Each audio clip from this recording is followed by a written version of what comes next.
Le chauffeur de bus a trouvé un enfant à l'arrêt avec un mot disant « Prends soin de lui ». Il l'a ramené chez lui, auprès de sa femme qui ne pouvait pas avoir d'enfant. Mais quand il est revenu du travail quelques heures plus tard, il a vu quelque chose qui l'a fait s'arrêter net dans l'embrasure de la porte. Avant de commencer l'histoire, n'oubliez pas de laisser un like et de vous abonner à la chaîne pour voir plus d'histoires comme celle-ci. La neige tombait en gros flocons, recouvrant lentement la ville d'une couverture blanche. La lumière faible des réverbères illuminait les rues désertes. John conduisait le bus sur la ligne de nuit en surveillant attentivement la route couverte de neige. Ses mains, posées sur le volant, étaient rugueuses et calleuses, témoignant de 20 ans de travail comme chauffeur. La dernière ligne de la journée avait été inhabituellement calme. Il n'y avait presque aucun passager, à part une poignée d'étudiants qui étaient descendus au dortoir et une femme âgée avec de lourds sacs, qui l'avait aidé à descendre à l'arrêt près du marché. L'horloge du tableau de bord indiquait 23h40. Un dernier arrêt, puis un demi-tour à la dernière station, et enfin le retour à la chaleur du foyer. John ne put s'empêcher de sourire en imaginant comment Catherine, sa femme, l'accueillerait avec le dîner. 15 ans de vie commune, et elle l'attendait toujours après chaque service, sans jamais se coucher avant son retour. Le bus s'arrêta lentement à une halte en périphérie de la ville. John était sur le point de passer son chemin. Qui serait là, attendant un bus par ce temps glacial, surtout aussi tard dans la nuit? Mais alors, il remarqua une petite silhouette assise sur un banc. Son cœur manqua un battement. Il freina brusquement et ouvrit les portes. « C'est quoi ça ?» murmura-t-il en jetant un coup d'œil à travers le vitrage. Un enfant était assis sur le banc, un petit garçon enveloppé dans une veste bleue usée, trop grande pour lui. Sa tête était baissée sur ses yeux et ses bottes pendaient au-dessus du sol, ses pieds ne touchant pas le trottoir couvert de neige. John sauta hors du bus en oubliant de saisir sa veste d'uniforme chaude. « Gamin, que fais-tu ici tout seul ?» Il se pencha devant le garçon. « Où sont tes parents ?» Le garçon leva la tête. Son visage était tiré par le froid et ses yeux étaient gonflés par les pleurs. Ses petites mains agrippaient un sac à dos déchiré orné d'un personnage de dessin animé. « Je m'appelle Marcus », dit-il doucement. Ses lèvres tremblaient de froid. « Papa m'a dit d'attendre ici. Il a dit qu'une bonne personne viendrait me chercher. » Une rue déserte, couverte de neige. Aucun pied, aucune voiture, aucun passant. Juste un enfant à l'arrêt de bus. « Depuis combien de temps attends-tu » ? « Je ne sais pas », répondit le garçon en haussant les épaules. « Papa m'a donné ceci. » Il tendit un morceau de papier froissé, ridé par ses petits doigts. John déplia le mot. L'écriture inégale disait « Prends soin de lui. Son nom est Marcus. Je n'en peux plus. » Un frisson glacial parcourut le corps de John, et ce n'était pas à cause de l'air hivernal. Qui pourrait abandonner un enfant en plein hiver à un arrêt de bus? Quel genre de monstre ferait une chose pareille? John se retourna. Cela pourrait-il être une sorte de plaisanterie? Y avait-il quelqu'un dans l'ombre qui les observait? Mais le seul bruit était le murmure de la neige tombant silencieusement autour d'eux. « Entrons dans le bus, c'est plus chaud là-dedans », dit John en prenant la petite main gelée du garçon. Marcus se leva docilement, serrant fermement son petit sac à dos. À l'intérieur du bus, il faisait chaud. John installa le garçon sur le siège avant, juste derrière la cabine du conducteur, et mit le chauffage à fond. « Tu vas bientôt te réchauffer. » Il enleva son écharpe et l'enroula autour du cou du garçon. « Et je vais réfléchir à ce que nous allons faire. » Ses pensées étaient embrouillées. Il regarda l'enfant. Marcus restait immobile, bougeant à peine. Seuls ses yeux scintillaient à la faible lumière du bus. « As-tu faim ?» demanda soudainement John, se rappelant les sandwichs que Catherine lui avait préparés. Marcus hésita, puis hocha légèrement la tête. John sortit les sandwichs emballés et en tendit un au garçon. « Ici, mange doucement pour ne pas t'étouffer. » Marcus mangeait avec précaution, mâchant chaque bouchée soigneusement. « Quel âge as-tu » demanda John, essayant de le faire parler. « Je vais avoir 6 ans au printemps », répondit Marcus après avoir avalé un morceau de pain. « En mars ? Tu vas à l'école ?»« Pas encore, » dit-il, « maman a dit que je commencerai à l'automne. » Alors, il avait une mère, mais où était-elle? Pourquoi son père l'avait-il abandonné? Une poussée de colère monta en John. Comment quelqu'un peut-il faire cela à son propre enfant? Et où est ta maman?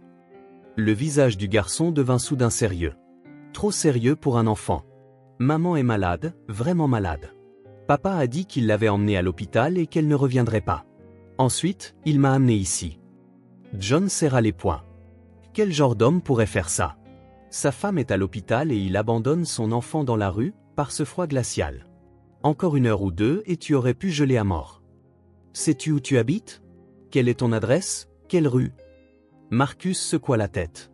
Nous venons d'emménager dans un nouvel appartement. Il y a encore des cartons partout. C'est une impasse. John jeta un coup d'œil à l'horloge.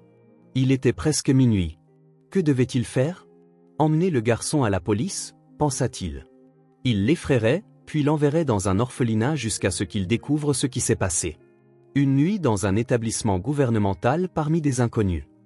Après un tel choc, la décision vint soudainement. John sortit son téléphone et composa le numéro de sa femme. « Catherine, es-tu encore éveillée ?» Quand elle répondit, il entendit « Je t'attends, comme toujours ». La voix de Catherine était chaleureuse et réconfortante. « Y a-t-il un problème? Es-tu en retard, Catherine ?» John hésita, ne sachant pas comment expliquer. « Je ne viens pas seul. »« Que veux-tu dire ?» Sa voix portait une note de surprise. « J'ai trouvé un enfant à l'arrêt de bus.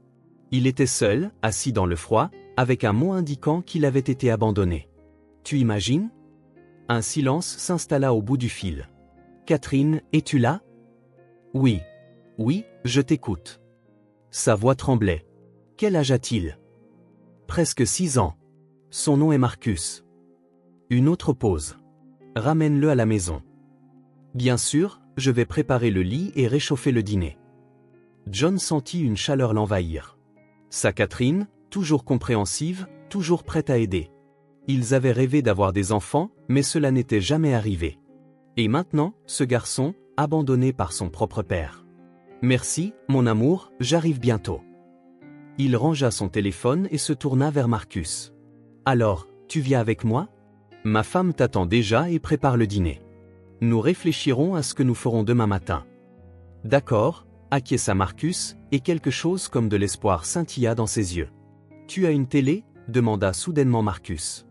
John sourit. « Oui, bien sûr. Une télé, une baignoire avec de l'eau chaude et des draps propres. Allons-y. » Il secoua la neige du pare-brise. Dans le rétroviseur, il remarqua Marcus, tenant fermement son sac à dos et regardant par la fenêtre. À la lueur des réverbères, John ressentit soudain quelque chose d'étrange. Le profil du garçon, son nez, la ligne de son menton. Tout cela lui semblait vaguement familier, comme s'il l'avait déjà vu auparavant. John secoua la tête, pensant que c'était simplement la fatigue, un long service, le stress. Pour l'instant, l'important était de ramener le garçon chez lui, dans un lieu chaud et sûr. Ensuite, il déciderait de la marche à suivre le lendemain matin.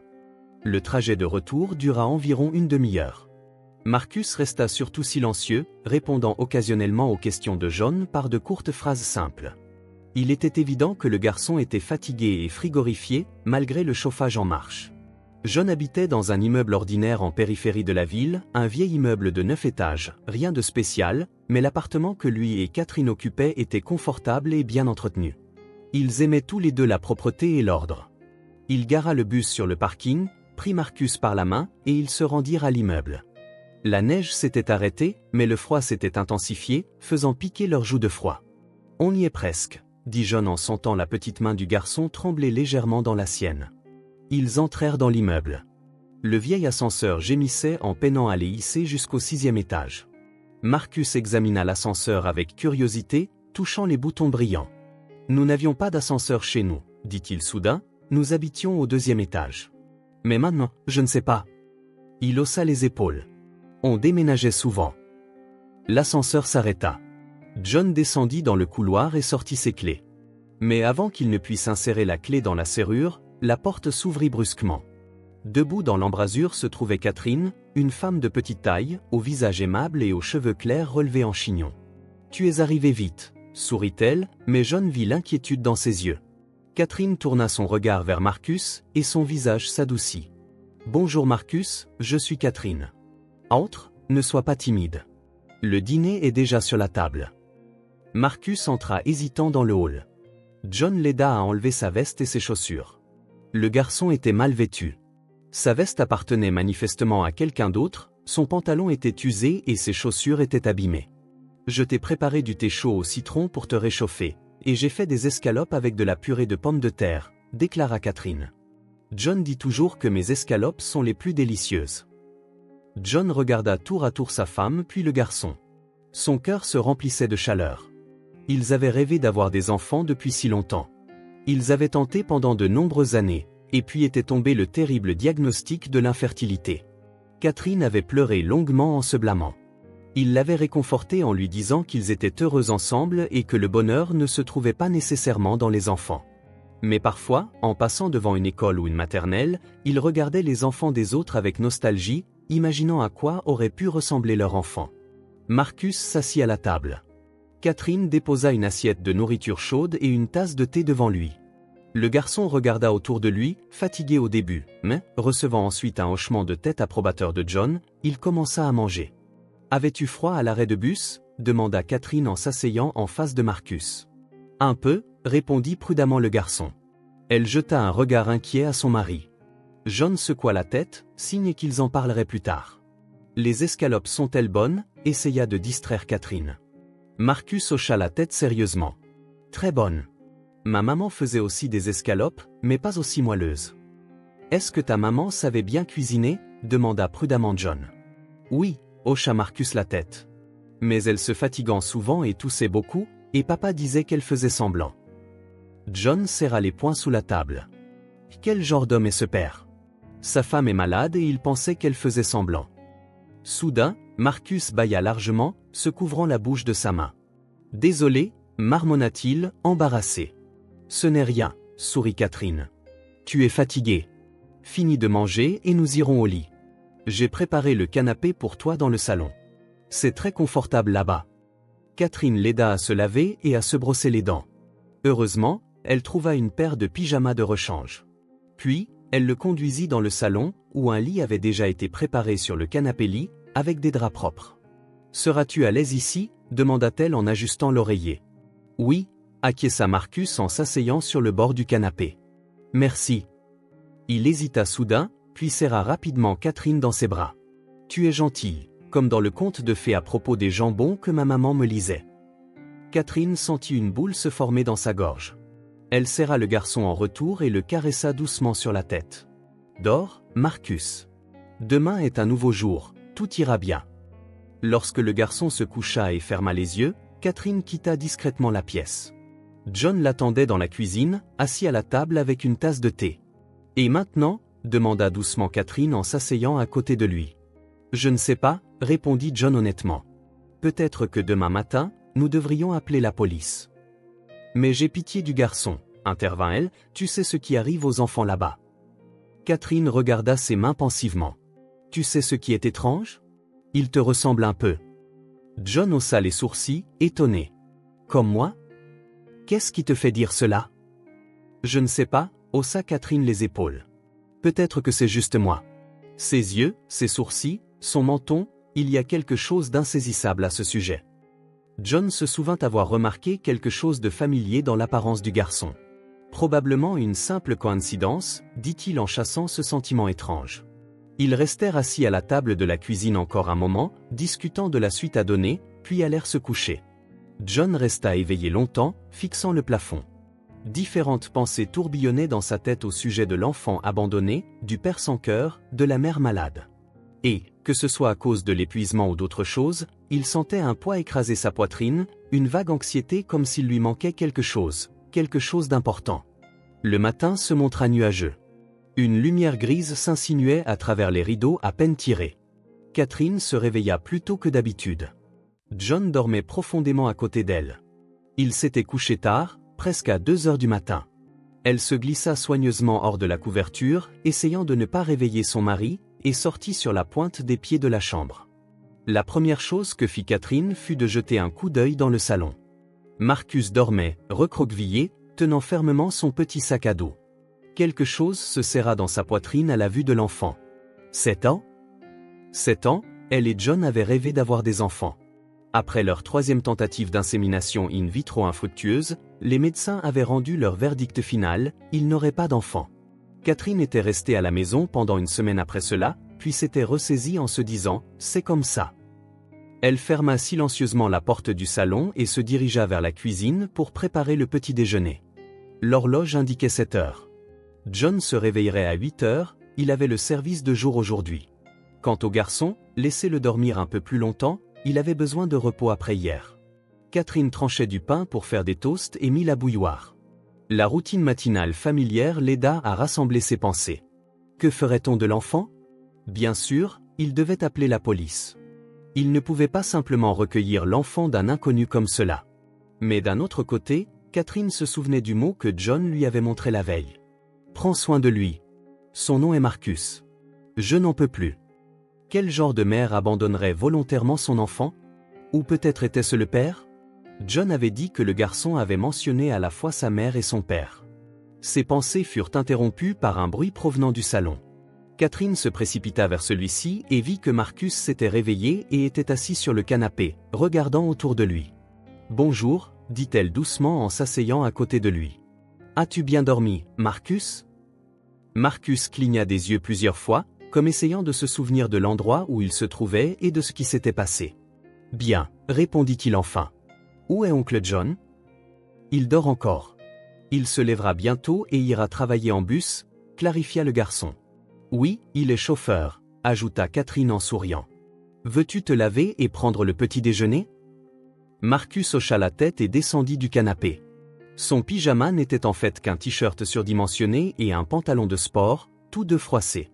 Catherine se dit intérieurement qu'il devait acheter des vêtements appropriés pour le garçon, mais s'arrêta rapidement. Il n'avait pas encore décidé quoi faire ensuite. Pendant que Marcus se lavait dans la salle de bain, Catherine remarqua son petit sac à dos laissé sur le canapé, bleu, usé, avec un motif délavé. Le garçon l'emportait partout, ne le lâchant jamais. Peut-être y avait-il quelque chose à l'intérieur qui pourrait aider à retrouver ses parents. Quelques documents, une adresse, un autre mot. Catherine hésita quelques secondes. Cela ne semblait pas correct de fouiller dans les affaires de quelqu'un sans demander, mais il voulait aider le garçon, pas lui nuire. Après avoir décidé, elle ouvrit le sac à dos. À l'intérieur, il n'y avait que quelques affaires, un change de sous-vêtements, un vieux livre de contes de fées aux pages usées, un petit robot jouet et une enveloppe cabossée en papier épais. Catherine ouvrit délicatement l'enveloppe. À l'intérieur se trouvait une photographie. Son cœur fit un bond. La photo montrait un jeune John, environ 7 ans plus jeune, avec une chevelure épaisse et sombre, et sans cheveux gris aux tempes, arborant le sourire qu'elle aimait tant. À côté de lui se tenait une fille, une fragile blonde aux grands yeux et au sourire doux. Il s'enlaçait et avait l'air si heureux. Catherine retourna la photo, les mains tremblantes. Au verso, en une écriture féminine soignée, il était inscrit.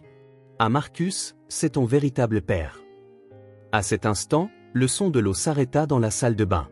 Catherine remit rapidement la photo dans l'enveloppe, puis l'enveloppe dans le sac à dos. Son cœur battait la chamade dans sa gorge. Elle se leva et se dirigea vers la cuisine, essayant de rassembler ses pensées. C'était le père de Marcus. Mais comment cela était-il possible? Ils étaient mariés depuis 7 ans et John n'avait jamais mentionné un enfant.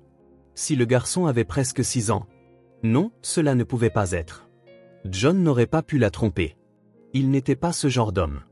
Donc, cela devait être avant leur rencontre. Mais pourquoi n'en avait-il jamais parlé? Ou peut-être qu'il ne le savait pas lui-même.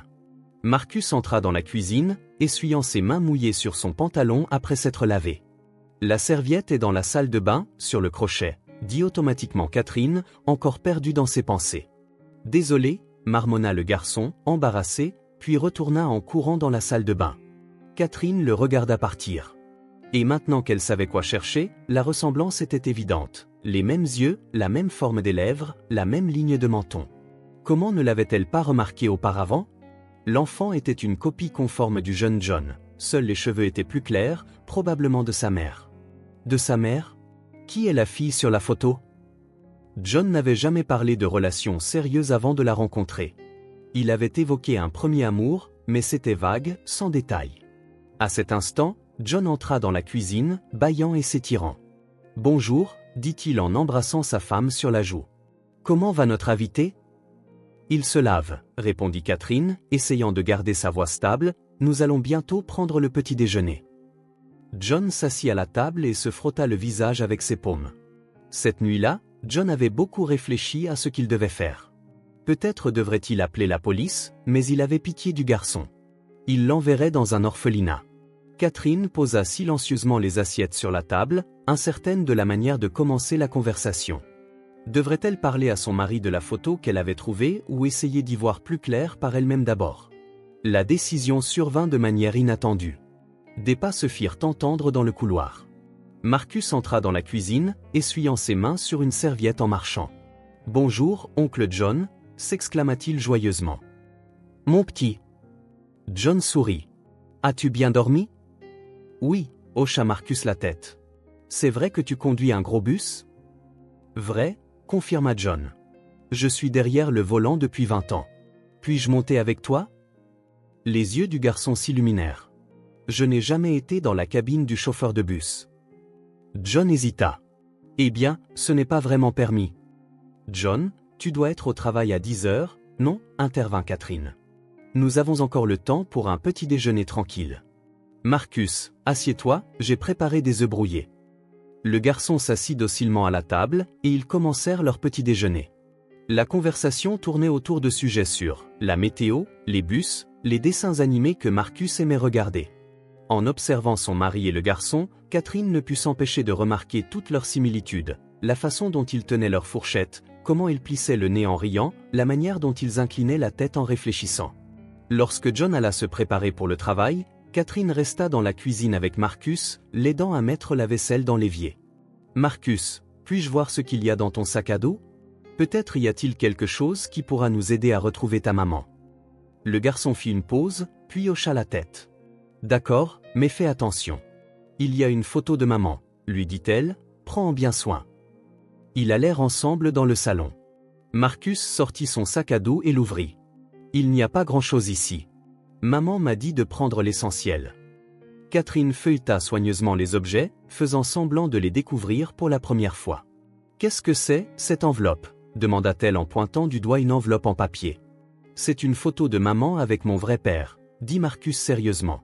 « Maman a dit que mon vrai père est très gentil et qu'un jour, il m'emmènera vivre chez lui. »« Et le père qui t'a amené à l'arrêt de bus ?»« Ce n'est pas mon vrai père, » secoua Marcus la tête. « C'est oncle Ben. Il a épousé maman quand j'étais très petit. » Le garçon hésita. « Il ne m'aime pas. Il dit que je ne suis pas son fils et que je suis un fardeau. » Catherine serra les lèvres. Quel genre d'homme pourrait dire de telles choses à un enfant? « Où est ta maman maintenant ?» demanda-t-elle prudemment. « À l'hôpital, » répondit Marcus, les yeux se remplissant de larmes. « Elle est très malade. Oncle Ben a dit qu'elle ne rentrerait plus jamais à la maison. Et ensuite, il m'a amené à l'arrêt de bus et m'a dit d'attendre qu'une bonne personne vienne me chercher, » ajouta-t-il. Catherine serra le garçon dans ses bras, sentant son petit corps trembler à cause de sanglots étouffés. « Tout ira bien, Marcus. Je te promets que nous t'aiderons à retrouver ta maman. » À cet instant, John entra dans la pièce, déjà vêtu pour le travail. « Eh bien, je m'en vais, » commença-t-il, puis se figea en voyant Catherine et Marcus s'enlacer. « Qu'est-ce qui se passe? »« John, il faut qu'on parle. » Catherine se leva en tenant la main de Marcus. « Mon chéri, va aux toilettes et lave-toi le visage, nous allons discuter un peu. » Le garçon hocha la tête docilement et quitta la pièce. Dès que la porte se referma, Catherine prit l'enveloppe de son sac et la tendit silencieusement à son mari. « Qu'est-ce que c'est ?» fronça John en ouvrant l'enveloppe. Il en sortit la photo, et son visage changea immédiatement. Le sang se retira de ses joues et ses yeux s'écarquillèrent. « D'où viens-tu, cette photo ?» demanda-t-il horrifié. « Du sac à dos de Marcus, » répondit Catherine. « Retourne la photo. » John retourna la photo, lut l'inscription, et s'effondra lourdement sur le canapé. « Sarah, murmura-t-il. Est-ce que Sarah est ton premier amour? » Catherine demanda doucement, et John hocha silencieusement la tête, le regard toujours fixé sur la photo. Marcus dit, c'est sa maman, puis Catherine poursuivit, et que tu es son vrai père. C'est impossible, secoua la tête John. Nous avons rompu il y a 7 ans, avant que je ne te rencontre. John leva les yeux vers sa femme. Tu penses? Non, Sarah ne m'aurait pas dit ça. Elle n'aurait pas caché la grossesse. Est-ce que tu l'aurais cru? Dans une telle situation, comment avez-vous rompu? Demanda doucement Catherine. John regarda à nouveau la photo. La jeune Sarah lui souriait depuis l'image usée, exactement comme il se souvenait d'elle, des cheveux clairs, de grands yeux, un sourire doux. Marcus dit que sa maman est à l'hôpital. Puis Catherine continua, et que son beau-père, oncle Ben, a dit qu'elle ne rentrerait plus à la maison.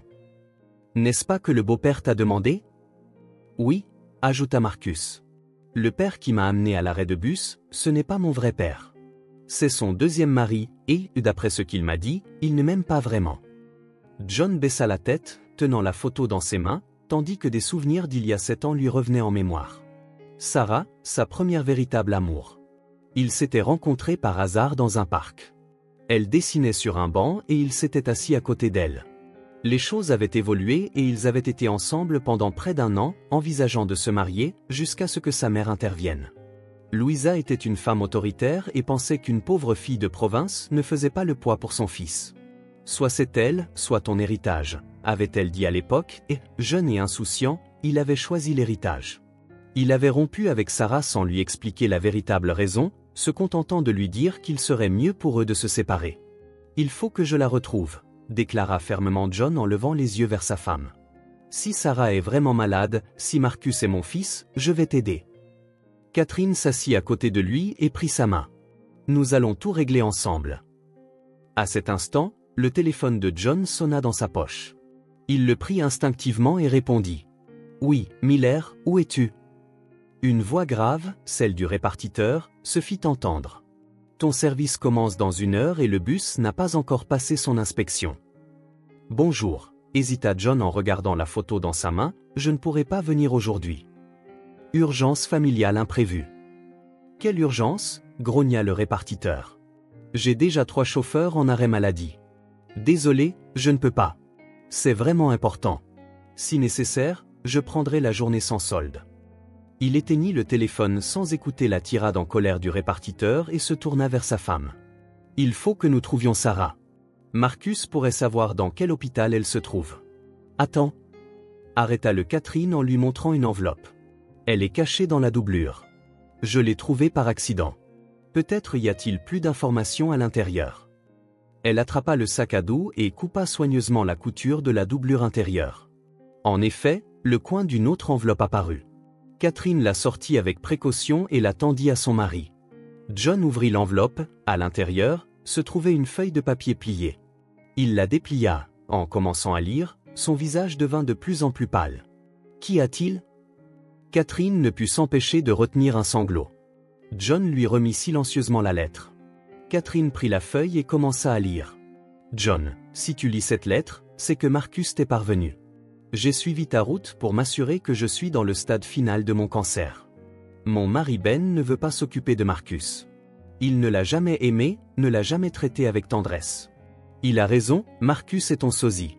Je ne regrette pas de t'avoir privé de ton fils. Tu as fait ton choix à l'époque. Tu as choisi l'argent plutôt que notre amour. Mais Marcus n'est blâmé pour rien. C'est un bon garçon. Il ne me reste plus beaucoup de temps. Je suis dans le service d'oncologie de l'hôpital de la ville. Sarah. Catherine baissa la lettre et regarda son mari, se couvrant le visage de ses mains. John, il faut aller à l'hôpital, dit-elle doucement en posant une main sur son épaule. Immédiatement, leva-t-il la tête, la douleur et la détermination dans les yeux.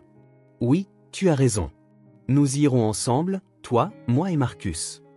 Une voix douce se fit entendre depuis la porte. Ils se tournèrent. Le garçon se tenait dans l'embrasure, tenant fermement un petit robot dans ses mains. Oui, mon petit, acquiesça rapidement Catherine en cachant la lettre, nous allons à l'hôpital pour voir ta maman. Les yeux de Marcus s'écarquillèrent. Vraiment ? Mais oncle Ben avait dit que nous ne pouvions pas voir maman, qu'il l'avait emmenée bien loin. Il a menti, déclara fermement John en se levant. Ta maman est dans l'hôpital de la ville et nous allons la voir maintenant. Il s'approcha du garçon et s'agenouilla devant lui. Marcus, puis-je te poser une question ? Le garçon hocha la tête. Ta maman t'a-t-elle déjà parlé de ton vrai père ? Marcus se mordit la lèvre, puis répondit sérieusement. Oui. Elle a dit qu'il était un homme bien, mais qu'il avait choisi une vie différente et qu'un jour, nous nous rencontrerions. Et maintenant, vous vous êtes rencontrés. Je pense qu'il y a beaucoup de choses dont nous devons parler, mais d'abord, nous allons voir ta maman. Ça te va ? Marcus hocha la tête, et une lueur d'inquiétude traversa ses yeux. L'hôpital de la ville les accueillit avec une propreté stérile et une odeur de médicaments. John serra nerveusement le volant après avoir garé la voiture dans le parking. Il était resté silencieux tout le trajet, jetant de temps en temps un regard à Marcus dans le rétroviseur. Le garçon était assis en silence, tenant fermement la main de Catherine qui lui parlait doucement en caressant sa joue. Nous y sommes, dit John en coupant le moteur. Allons voir dans quelle chambre se trouve ta maman. Au guichet, se trouvait une infirmière âgée au visage fatigué. Nous cherchons une patiente nommée Sarah. John hésita, réalisant soudain qu'il ne connaissait pas le nom de famille de Sarah. N'est-ce pas, par mariage? Chuchota Marcus. Maman Sarah, n'est-ce pas? L'infirmière vérifia l'ordinateur. 5e étage, service d'oncologie, chambre 512. Mais c'est seulement pour la famille. Je suis son fils, dit immédiatement Marcus en s'avançant. L'infirmière adoucit son regard. Et ces personnes? Demanda-t-elle. C'est mon père, dit fermement le garçon en pointant John. Mon vrai père. La femme les regarda attentivement, s'attardant sur le visage de John, puis déplaça son regard vers le garçon. La ressemblance était vraiment frappante. Très bien, hocha-t-elle la tête. 15 minutes. La patiente a besoin de repos. Dans l'ascenseur, John sentit son cœur battre la chamade. Que dirait-il à Sarah? Comment expliquerait-il qu'il n'avait pas connaissance de son fils pendant toutes ces années? Croirait-elle qu'il n'aurait jamais abandonné son enfant s'il l'avait su? La chambre 512 s'avéra être une petite chambre simple, au bout du couloir. John hésita et frappa à la porte. Entrez, une faible voix appelle. Ils entrent. Sur l'étroit lit d'hôpital est allongée une femme. Ses cheveux blonds, autrefois épais et brillants, sont maintenant minces et ternes. Ses joues creuses, sa peau pâle, ses yeux qui paraissent énormes sur son visage émacié. Mais c'est elle, Sarah, son premier amour. Maman. Marcus se précipite vers le lit. Sarah lutte pour s'asseoir et enlace son fils. Marcus, mon cher, tu l'as trouvé. Tu as trouvé ton père. Elle lève les yeux et rencontre le regard de J. Malgré sa maladie, la même étincelle qui l'avait autrefois captivé brûle encore dans ses yeux. Bonjour, John, dit-elle doucement. Il y a eu tant d'années, Sarah. John ne parvient qu'à dire, en s'approchant, pourquoi ne m'as-tu rien dit pendant toutes ces années? Catherine s'écarte discrètement vers la fenêtre, leur donnant de l'espace pour parler. Marcus s'assied sur le bord du lit, tenant la main de sa mère. M'aurais-tu cru? Sarah sourit avec amertume. M'aurais-tu cru si je t'avais dit que c'était ton enfant et non une tentative pour te retenir ou pour obtenir de l'argent de toi? John baisse la tête. Elle a raison. Dans cette situation, lorsqu'il l'avait quittée pour l'héritage, choisissant l'argent de sa mère plutôt que leur amour, il n'aurait probablement pas cru cela. J'étais trop fière, continue Sarah. J'ai décidé que je pouvais m'en sortir seule. Et j'ai réussi jusqu'à ce que je rencontre Ben. Il m'a semblé être un honnête homme. Il m'a proposé le mariage, promis de prendre soin de Marcus et de moi. Et puis elle s'interrompt, regardant ailleurs. Et puis il a commencé à boire, dit Marcus doucement, et à crier après maman et moi. John ressent une montée de colère en lui. Cet homme avait entendu parler de son fils, de Sarah, tandis que lui-même avait vécu une vie paisible, ignorant tout. Il disait toujours que je n'étais pas son enfant, continue Marcus, que j'étais un étranger. Et puis, lorsque maman a été hospitalisée, il a dit qu'il ne voulait plus me voir et m'a déposé à l'arrêt de bus. Pourquoi as-tu décidé de me chercher maintenant? Demande John, s'asseyant sur le bord du lit de l'autre côté de Marcus. Sarah regarde John droit dans les yeux.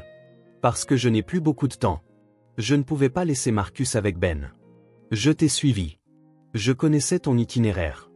Je savais que tu vivais près de cet arrêt de bus. C'était ma dernière chance, dit Sarah. John lui prend la main. Elle est si froide et légère, comme un oiseau. Nous t'aiderons. Les meilleurs médecins, les meilleurs traitements. Il est trop tard, John, Sarah secoue la tête. J'ai commencé le traitement trop tard, lorsque plus rien ne pouvait être fait. Sarah tourne son regard vers Catherine, qui se tient toujours près de la fenêtre. Mais je ne crains pas la mort. Je crains seulement pour Marcus, pour son avenir. Catherine s'approche. Oui, je suis Catherine. Vous avez l'air gentille, dit Sarah en souriant faiblement. S'il vous plaît, prenez soin de mon fils. Je vous le promets. Catherine répond fermement, je l'aimerai comme mon propre fils. À ce moment-là, la porte de la chambre s'ouvre brusquement. Un grand homme au visage rouge et aux cheveux ébouriffés se tient dans l'encadrement de la porte. Alors, te voilà, petit vaurien, grogne-t-il en regardant Marcus. Je t'ai cherché partout dans la ville. Marcus tressaille et se presse contre Catherine. Tu m'as menti tout ce temps. J'ai élevé le bâtard d'un autre, dit l'homme. John se lève, protégeant Sarah et Marcus de son corps. Vous feriez mieux de partir. Et qui êtes-vous? L'homme plisse les yeux, l'examinant. Puis son regard se déplace vers Marcus et il ricane grossièrement. Alors, c'est toi le père, hein? Tu t'es finalement montré. Eh bien, prends ton bâtard et fiche le camp. Il fait un pas en avant, essayant de saisir Marcus. N'ose pas toucher à mon fils, dit John fermement. Ben tire, essayant de se libérer. Ton fils? Qui a payé pour sa nourriture toutes ces années? Qui l'a habillé? As-tu dépensé un seul centime pour lui? L'odeur d'alcool et la malveillance dans les yeux de l'homme font sentir John nauséeux. Il serre les poings. Allons discuter dans le couloir. C'est un hôpital. Ils sortent. Catherine reste avec Marcus et Sarah, fermant soigneusement la porte de la chambre. Dans le couloir, Ben essaie de se dégager. Lâchez-moi. Je vais vous dénoncer à la police. Je ne pense pas, répond John calmement. Vous avez abandonné un enfant dans le froid. C'est un crime. C'est mon fils adoptif, officiellement enregistré avec votre nom sur son acte de naissance, dit John. Il sent qu'il a touché un point sensible. Ben semble se dégonfler un peu.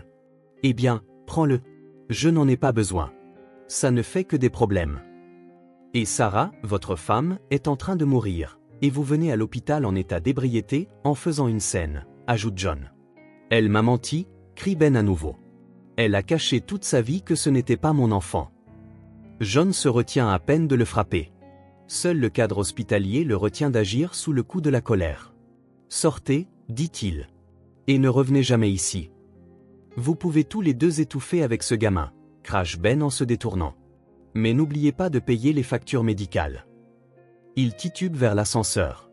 John le regarde partir, ressentant un mélange de colère et de pitié. Pitié pour un homme qui aurait pu avoir une femme comme Sarah, qui aurait pu élever un garçon merveilleux comme Marcus, mais qui n'a pas su apprécier cela. Lorsqu'il retourne dans la chambre, Sarah le regarde avec inquiétude. Est-ce qu'il est parti? Oui, et il ne reviendra pas, répond John avec confiance. Ne t'inquiète pas. Sarah laisse échapper un soupir de soulagement et s'appuie contre l'oreiller. Cette brève explosion émotionnelle l'a clairement épuisée.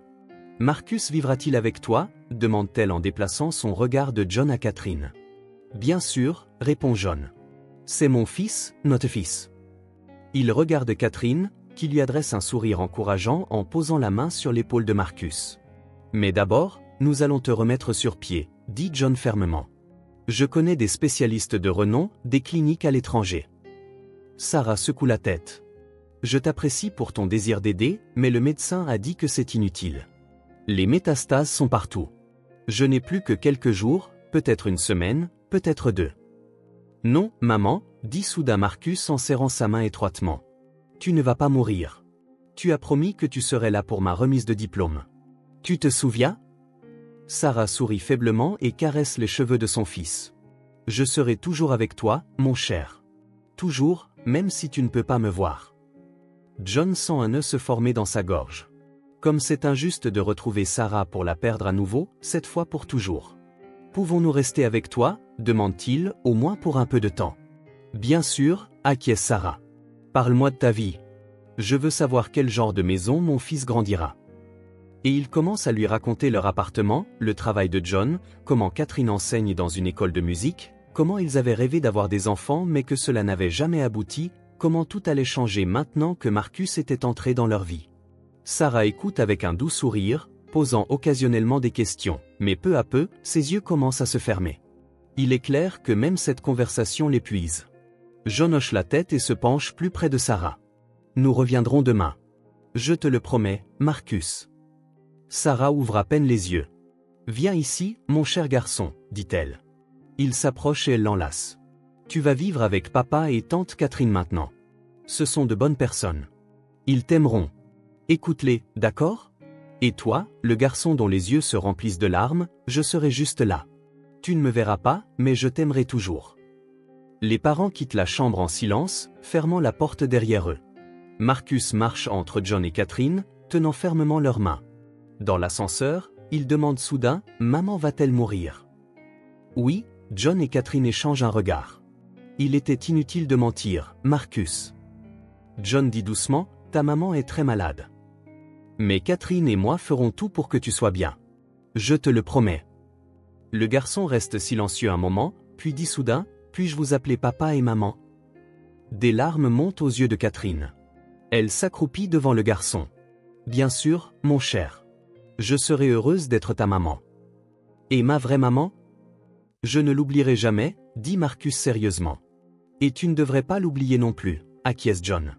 Elle vivra dans notre mémoire. Je te raconterai beaucoup d'histoires sur la façon dont elle était merveilleuse. Ils sortent de l'hôpital dans la lumière vive du soleil. Marcus cligne des yeux en regardant vers le haut. John et Catherine échangent un regard au-dessus de sa tête. Ils ont une période difficile devant eux, les formalités pour Marcus, dire au revoir à Sarah et aider le garçon à s'adapter à sa nouvelle vie avec eux. Allons-y, dit John en prenant la main de son fils. Nous devons préparer une chambre pour toi. J'aurai ma propre chambre, demande Marcus, surpris. Bien sûr, sourit Catherine. Et nous déciderons ensemble comment l'aménager. Ils marchent jusqu'à la voiture et le soleil de printemps réchauffe leur dos. Devant eux s'étend une nouvelle vie, avec ses joies et ses peines, ses hauts et ses bas. Ils ne sont plus seuls maintenant. Ils sont une famille. John regarde son fils marchant à côté de lui. Combien il a manqué. Les premiers pas, les premiers mots, le premier jour d'école. Mais il y avait encore tant à venir. L'école, les loisirs, la croissance, et il serait là. Il ne quitterait plus jamais son fils. Merci de m'avoir trouvé, dit soudain Marcus en levant les yeux vers lui. C'est toi qui m'as trouvé, sourit John. Et je suis infiniment reconnaissant au destin pour cela. En chemin, il s'arrête dans un magasin et achète tout ce dont Marcus a besoin, des vêtements, des chaussures, des fournitures scolaires et des jouets. Au début, le garçon est timide et dit qu'il n'a besoin de rien. Mais peu à peu, il se réchauffe et commence même à choisir des choses lui-même, en demandant conseil à Catherine. À la maison, ils déballent les achats ensemble, discutant de la façon de transformer la chambre d'amis en une chambre d'enfant. Marcus s'installe progressivement, devient plus bavard et sourit même quelquefois lorsque John raconte des histoires drôles de son travail. Le soir, lorsque le garçon est déjà couché, John et Catherine s'assoient dans la cuisine, discutant à voix basse. « Comment vas-tu » demande Catherine en couvrant sa main avec la sienne. « Je ne sais pas » répond John honnêtement. Tant de choses se sont passées en une journée. Un fils, Sarah, sa maladie. J'ai la tête qui tourne. Nous allons nous en sortir, dit Catherine avec confiance. Ensemble. John regarde sa femme avec gratitude. Tu sais, je ne peux pas imaginer comment une autre femme réagirait si elle découvrait que son mari a un enfant avec quelqu'un d'autre. Mais toi, tu es juste incroyable. J'ai toujours rêvé d'avoir des enfants, dit Catherine doucement. C'est comme un miracle pour moi, et Marcus est un garçon merveilleux. Demain, nous devrons parler à l'avocat, dit John.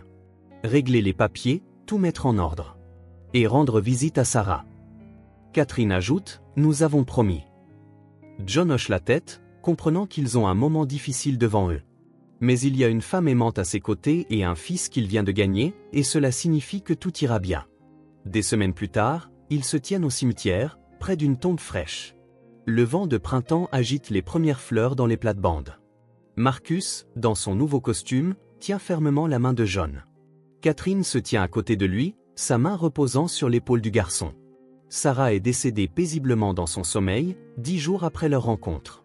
Ils avaient passé tous ces jours à l'hôpital. John avait pris un congé et Catherine avait réorganisé ses cours. Marcus avait passé des heures au chevet de sa mère, lui racontant sa nouvelle vie, comment il aimait son nouvelle école, comment papa lui avait montré le dépôt de bus et comment maman Catherine lui avait appris à faire des crêpes. Sarah s'était affaiblie de jour en jour, mais ses yeux brillaient de bonheur lorsqu'elle voyait comment John et Catherine prenaient soin de son fils. « Merci », avait-elle dit à John la dernière soirée, lorsqu'ils étaient brièvement seuls, pour me pardonner, pour accepter Marcus. « Non, c'est toi qui dois me pardonner », avait répondu John en serrant sa main froide, pour t'avoir quitté à l'époque, pour toutes ces années. Elle avait seulement souri faiblement et fermé les yeux. Elle n'avait jamais repris conscience. Il y avait peu de monde à l'enterrement, quelques collègues de Sarah de l'atelier d'art où elle travaillait avant de tomber malade, quelques voisins et un médecin de l'hôpital. Ben n'est pas venu. Il avait disparu après la scène à l'hôpital. Et les rumeurs disaient qu'il avait déménagé dans une autre ville. Lorsqu'ils eurent tous quitté les lieux, ils allaient se retourner pour partir lorsque Marcus demanda soudain, en levant les yeux vers John avec un regard sérieux, « Est-ce que j'ai une grand-mère » John se fige.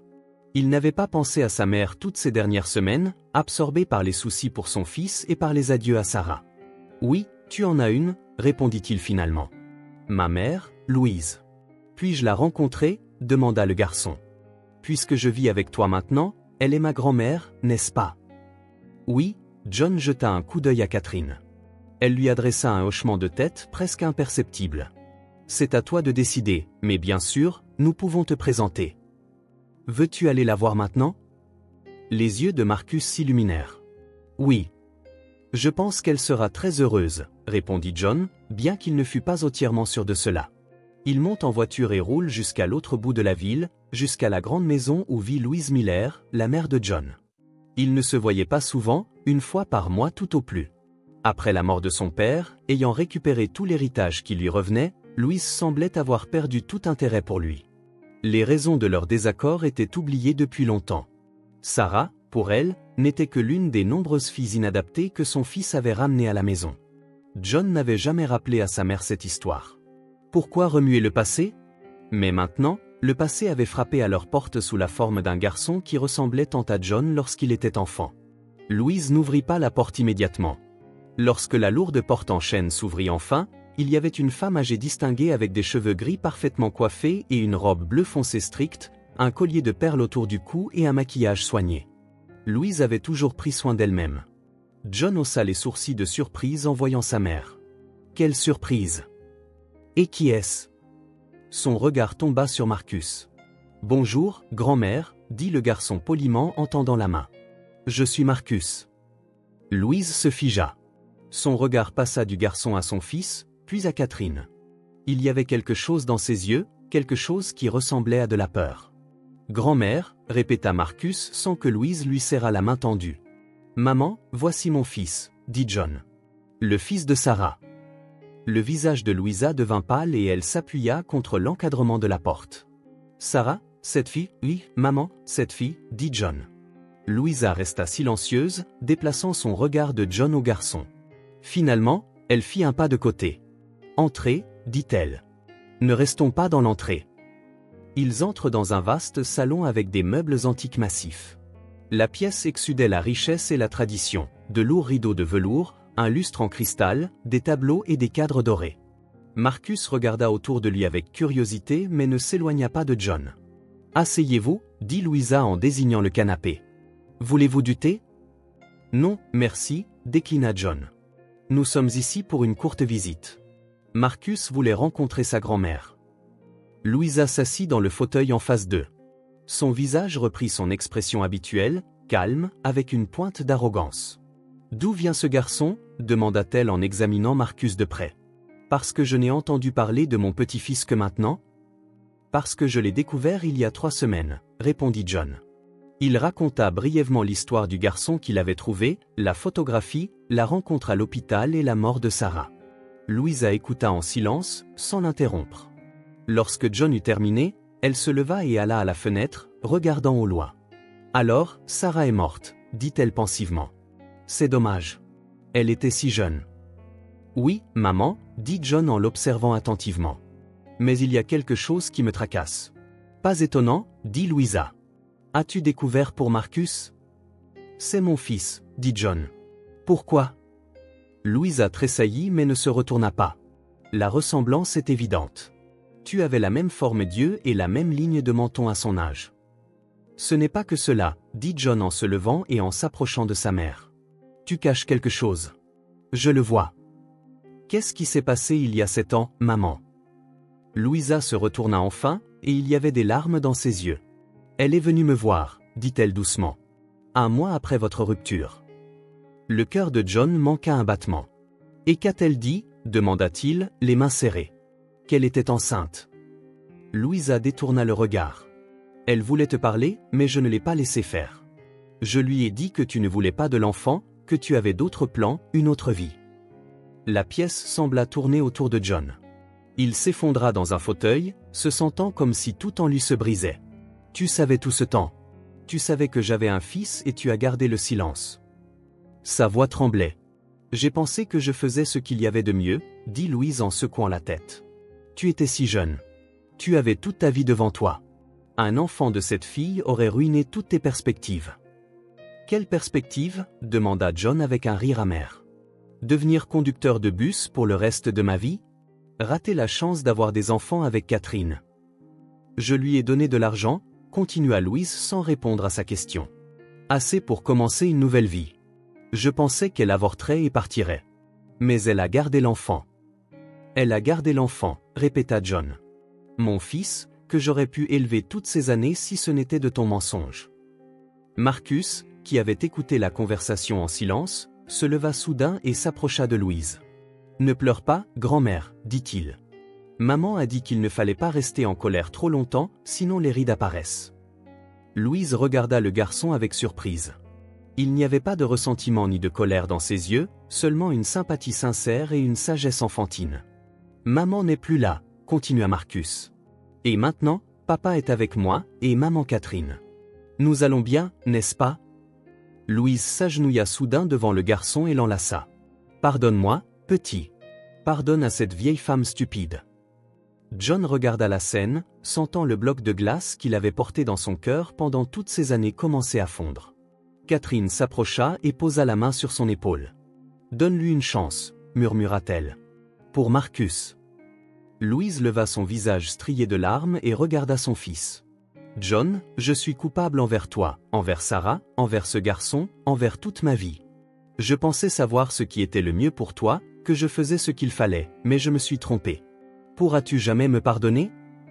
John regarda sa mère, âgée et en larmes, agenouillée devant son fils. Pendant tant d'années, il ne l'avait pas vue comme une femme ordinaire, seulement comme l'autoritaire et toujours confiante Louise, qui croyait toujours avoir raison. Maintenant, elle n'était qu'une vieille femme qui craignait d'être laissée seule. Je ne sais pas, maman, répondit-il honnêtement. Je ne sais pas si je peux oublier tout cela, mais Marcus a raison. On ne peut pas rester en colère toute sa vie, surtout maintenant que nous l'avons. Louise se leva, essuyant ses larmes. Il te ressemble tellement quand tu étais enfant, dit-elle. Les mêmes yeux, le même regard. C'est comme si j'étais revenu 30 ans en arrière. Grand-mère, as-tu une photo de lui quand il était bébé? Demanda soudain Marcus. Je n'ai jamais vu papa enfant. Bien sûr que oui, sourit Louise à travers ses larmes. Tout un album. Veux-tu le voir? Le garçon hocha la tête avec enthousiasme. Oui. Elle prit un vieil album photo avec une couverture en cuir sur une étagère. Marcus s'assit à côté d'elle sur le canapé et ils commencèrent à feuilleter les pages. John et Catherine s'assirent en face d'eux. Regarde, c'est ton père en première année, dit Louise en pointant une photo d'un garçon tenant un bouquet de fleurs. Et ici, il a 9 ans. Il venait de gagner son premier tournoi d'échecs. Papa sait jouer aux échecs? Demanda Marcus, surpris. Oui, il t'apprendra, sourit John. Je devrais encore avoir mon ancien jeu d'échecs quelque part. Je l'ai, dit Louise. Je l'ai pris lorsque tu as déménagé. Elle se leva et quitta la pièce, revenant une minute plus tard avec une boîte en bois sculpté. Les voici, dit-elle. Ton grand-père a sculpté ces pièces lui-même. C'est un héritage familial. Marcus ouvrit soigneusement la boîte. À l'intérieur se trouvaient des pièces d'échecs sculptées de manière complexe, faites de bois sombre, polies jusqu'à briller par de nombreuses générations de mains. Elles sont belles, murmura le garçon. Puis-je les avoir? Bien sûr, hocha Louise. Elles sont à toi par droit. Tu es un Miller, la continuation de la lignée familiale. Pour l'instant, c'est juste, précisa John. Mais nous avons déjà soumis les papiers d'adoption et la demande de changement de nom. Je serai un Miller, tout comme papa, dit Marcus. Oui, fils, hocha John. Si tu le veux. Je le veux, dit le garçon fermement. Maman a dit que la bonne place est à côté de son père, avec son vrai père.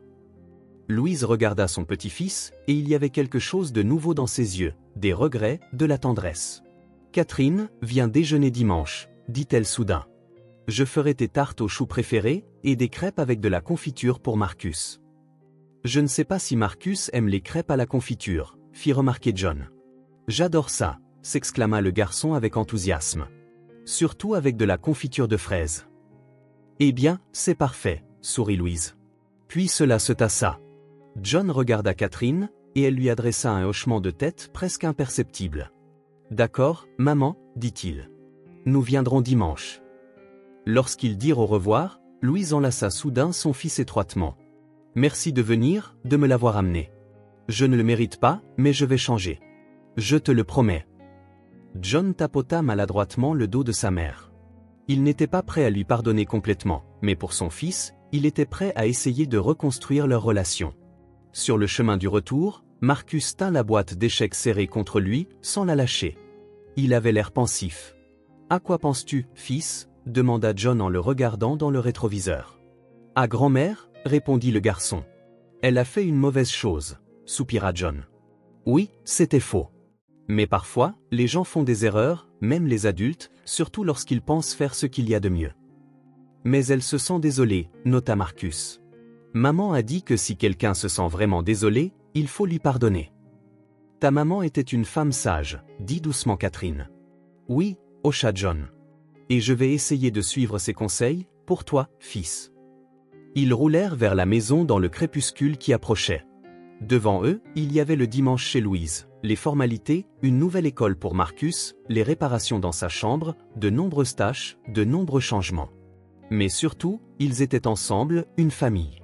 Cette pensée réchauffa le cœur de John tandis qu'il regardait Marcus, qui s'était endormi. Maintenant, tout avait changé. Et même s'il ne pouvait pas récupérer les années perdues, il y avait tant à venir. L'école, la remise de diplôme, l'université, le premier amour, l'avenir, les petits-enfants. La vie ne faisait que commencer pour eux tous. L'automne avait peint la ville de couleurs vives. 6 mois s'étaient écoulés comme un seul jour, plein de tâches, de découvertes et de nouvelles expériences. L'appartement des Miller était en ordre, même si maintenant il y avait des affaires d'enfants dispersées un peu partout.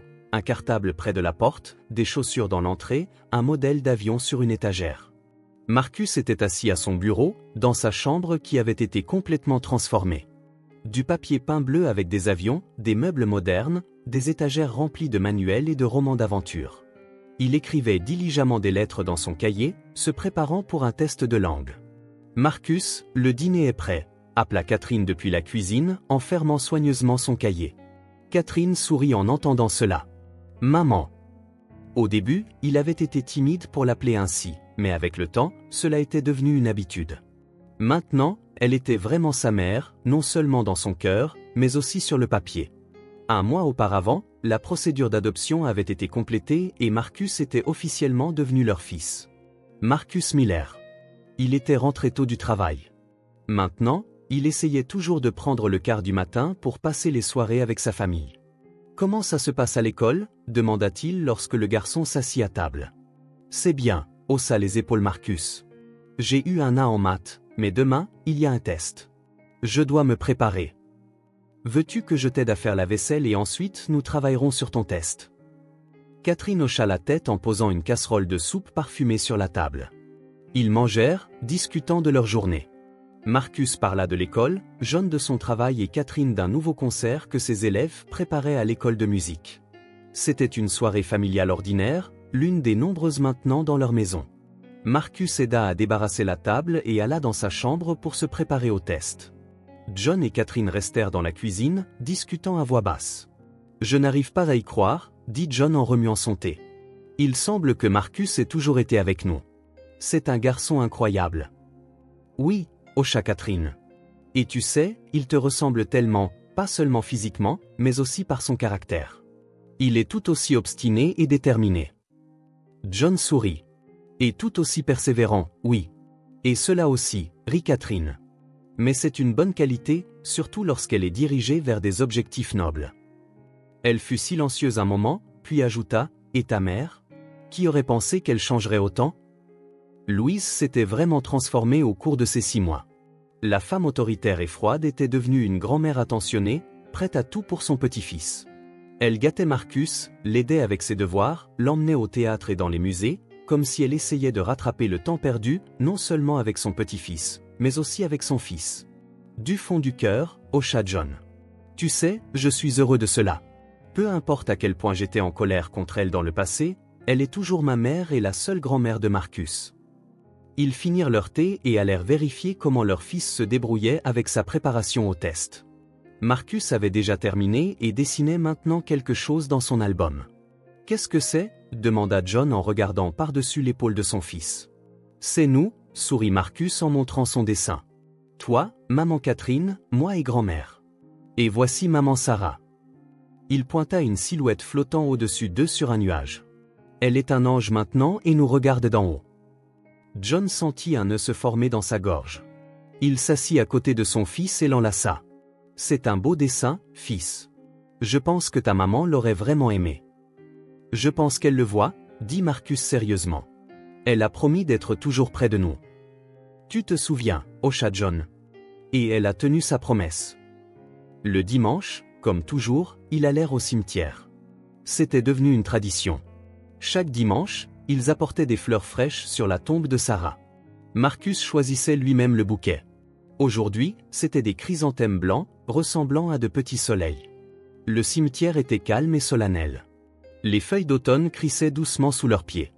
John et Marcus marchaient côte à côte, se tenant la main. Au cours des 6 derniers mois, la tombe avait été transformée. John avait installé un beau monument en granit sombre et avait planté des rosiers tout autour. Les fleurs préférées de Sarah. « Bonjour, maman », dit Marcus en déposant les fleurs sur la tombe. « Je suis venu te dire comment les choses se passent pour nous. » Il commença à parler de l'école, de nouveaux amis, de la façon dont il avait appris à nager cet été et de la façon dont grand-mère l'avait emmené au zoo. Son monologue était plein d'amour sincère et de douce tristesse. Lorsque Marcus eut terminé, John s'assit à côté de lui. « Tu sais, fils, ta maman était une femme incroyable. Quand nous nous sommes rencontrés, elle étudiait à l'école d'art, peignant des tableaux étonnants, des paysages, des portraits. Elle avait un vrai talent. »« Ai-je un talent » demanda Marcus. « Bien sûr, sourit John. Tu dessines magnifiquement, tout comme ta maman. Et tu as un don pour les maths, tout comme moi à ton âge. » John continua à raconter des histoires sur Sarah, comment elle aimait cueillir des marguerites, comment elle riait de tout cœur lorsqu'elle était amusée, comment elle aidait toujours les autres, même lorsqu'elle était dans une situation difficile. Elle aimait les carousels et la barbe à papa, se souvint John. Un jour, nous avons passé toute la journée au parc d'attractions. Elle a fait des tours de manège plusieurs fois, comme une petite fille. Marcus écouta avec de grands yeux. Ces histoires étaient des trésors pour lui. Des souvenirs vivants de la mère qu'il oubliait lentement. Il n'y avait pas beaucoup de photos de Sarah. Et les souvenirs d'un enfant de 6 ans ne durent pas longtemps. Les histoires de John étaient donc inestimables. « Papa, est-ce que maman t'aimait beaucoup » demanda soudain le garçon. John marqua une pause. « Oui, fils. Je l'aimais beaucoup. Mais parfois, la vie sépare les gens, même s'ils s'aiment. C'est ce qui nous est arrivé. » « Mais alors, la vie vous a réunis à nouveau, » remarqua Marcus. « Oui, » hocha John en serrant son fils dans ses bras. « Et je suis infiniment reconnaissant pour cela. Tu es la meilleure chose que le destin aurait pu me donner. » Ils restèrent un peu plus longtemps près de la tombe, puis se dirigèrent vers la sortie. En chemin, Marcus demanda soudain, « Papa, crois-tu que maman Catherine aura un jour un petit frère ou une petite sœur pour moi ?» John sourit. « Je ne sais pas, fils. Les médecins disent que c'est peu probable, mais on ne sait jamais, des miracles arrivent, comme le miracle de te trouver. Peut-être qu'un autre miracle se produira. » Sérieusement, hocha Marcus. « Je prie pour cela tous les soirs. » Ils montèrent en voiture et roulèrent vers la maison. Sur le chemin, John réfléchit aux bizarreries du destin. Il y a 7 ans, il avait perdu Sarah, avait renoncé à leur amour pour de l'argent et une vie facile. Toutes ces années, il n'avait pas su qu'il avait un fils. Et maintenant, avec Sarah partie, Marcus était devenu le centre de son monde, le sens de sa vie. À la maison, Catherine les attendait. Elle mettait la table, disposant les assiettes avec un repas fumant. « Comment ça s'est passé » demanda-t-elle lorsqu'ils entrèrent dans la cuisine. « C'était bien » répondit Marcus. « Papa a raconté des histoires sur maman. Elle aimait les carousels. »« Oui, je me souviens de cette histoire » sourit Catherine. « Lavez-vous les mains et venez manger. Tout est prêt. » Ils s'assirent à table et John ressentit soudain un sentiment extraordinaire de bonheur. À côté de lui se trouvaient les 2 personnes les plus chères, sa femme aimante et son fils, qu'il avait longtemps ignoré.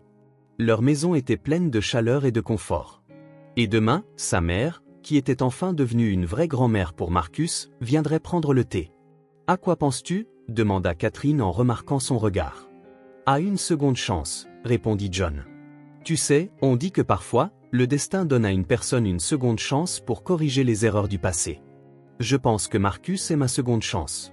Une chance d'être un vrai père, un vrai homme qui prend la responsabilité de sa famille. Et tu t'en tires très bien, sourit Catherine en posant la main sur la sienne.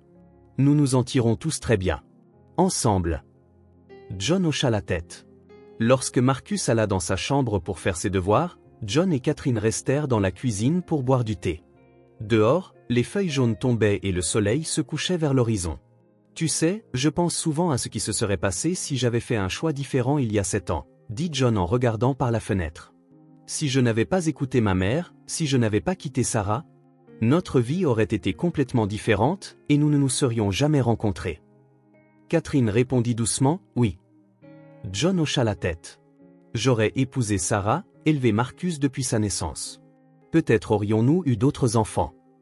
Le regrettes-tu ? Demanda Catherine, avec une pointe d'inquiétude dans la voix.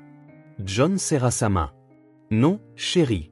Je regrette seulement d'avoir fait souffrir Sarah, de manquer les premières années de la vie de mon fils. Mais je ne regrette pas de t'avoir rencontré, que nous soyons ensemble. Tu es la meilleure chose qui me soit arrivée après Marcus. Catherine sourit, et des larmes brillèrent dans ses yeux. Je suis si heureuse, John. Je n'aurais jamais pensé que je serais mère, et maintenant j'ai un fils que j'aime de tout mon cœur. Nous avons un fils. John corrigea, notre fils, et nous sommes une vraie famille. À cet instant, Marcus passa la tête dans la cuisine. Maman, papa, puis-je sortir ? Les gars jouent au football. Bien sûr, hocha John. Mais pas trop longtemps. Il commence à faire sombre. Je sais, répondit le garçon sérieusement. Je serai de retour à 6 heures, et j'ai mon téléphone avec moi. Lorsque la porte se referma derrière lui, John et Catherine échangèrent un regard et rirent. Notre garçon grandit, dit John. Il est si indépendant maintenant. Oui, hocha Catherine. Le temps passe si vite. Ils restèrent assis à la table de la cuisine, se tenant la main, écoutant le vent qui faisait bruisser les feuilles mortes à l'extérieur. Devant eux s'étendait toute une vie, avec ses joies et ses peines, ses hauts et ses bas. Mais le plus important était qu'ils n'étaient plus seuls. Ils avaient une famille, réelle, forte et aimante. Parfois, la vie donne une seconde chance. Il suffit de la saisir.